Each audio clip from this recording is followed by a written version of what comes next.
అందరికీ ఈరోజు నేను ఒక చిన్న గ్లాస్ పెసలతో పప్పు అయితే ప్రిపేర్ చేశాను. చాలా బాగుంది, అంటే వెరైటీగా ఉంది, తినడానికి కూడా నోటికి టేస్ట్గా ఉంది.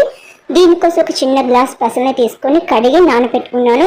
ఇది నానిన తర్వాత కుక్కర్లో మెత్తగా ఉడికించుకోవాలి. ఇది ఉడికిన తర్వాత ప్యాన్లో ఆయిల్ యాడ్ చేసుకొని దాంట్లో వెల్లుల్లిపాయలు, ఆవాలు, జీలకర్ర, ఎండుమిర్చి, కరివేపాకు, ఇంగువ యాడ్ చేసి ఇది వేగిన తర్వాత ఉల్లిపాయ, టమాటాలు, పచ్చిమిరపకాయలు కూడా యాడ్ చేసి వేగిన తర్వాత దీంట్లో కొద్దిగా పసుపు, కొద్దిగా ఉప్పు కూడా యాడ్ చేసుకొని దీంట్లో కొద్దిగా కొత్తిమీర కూడా యాడ్ చేసుకొని ఫ్రై చేసుకోవాలి. ఇది ఫ్రై అయిన తర్వాత ఇందాక ఉడకపెట్టిన పెసరపప్పులో వాటర్ ఉంటుంది కదా, ఆ వాటర్ కూడా దీంట్లో యాడ్ చేసుకోవాలి. ఈ వాటర్ యాడ్ చేసిన తర్వాత ఇందాక ఉడకపెట్టిన పప్పుని మెత్తగా మెలిపేసి ఆ పప్పు కూడా యాడ్ చేసుకుని ఉప్పు కారం సరిపోయింది చెక్ చేసుకొని ఉప్పు కూడా యాడ్ చేసుకొని వేడి వేడి అన్నం సర్వ్ చేసుకుంటే పప్పు అనేది చాలా డిఫరెంట్గా ఉంది. ఖచ్చితంగా ట్రై చేయండి. ఎలా ఉండిద్దో అనుకున్నాను, కానీ చాలా బాగుంది. ఈ వీడియో కనుక నచ్చితే ఖచ్చితంగా లైక్ చేయండి, షేర్ చేయండి, సబ్స్క్రైబ్ చేయండి.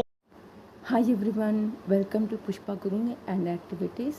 ఈరోజు నేను లంచ్లోకి సైడ్ డిష్గా చట్నీ అయితే ప్రిపేర్ చేసుకున్నాను. ఈ దోసకాయ టమాటా చట్నీ చాలా బాగుందండి. ఇది చేస్తున్నప్పుడు నాకు ఏ విధంగా ఉందంటే పల్లెటూరు స్టైల్లో చేస్తారు చూడండి, ఆ విధంగా ఉంది. నాకు బాగా నచ్చింది. దోసకాయ ముక్కల్ని సన్నగా కట్ చేసుకోవాలి.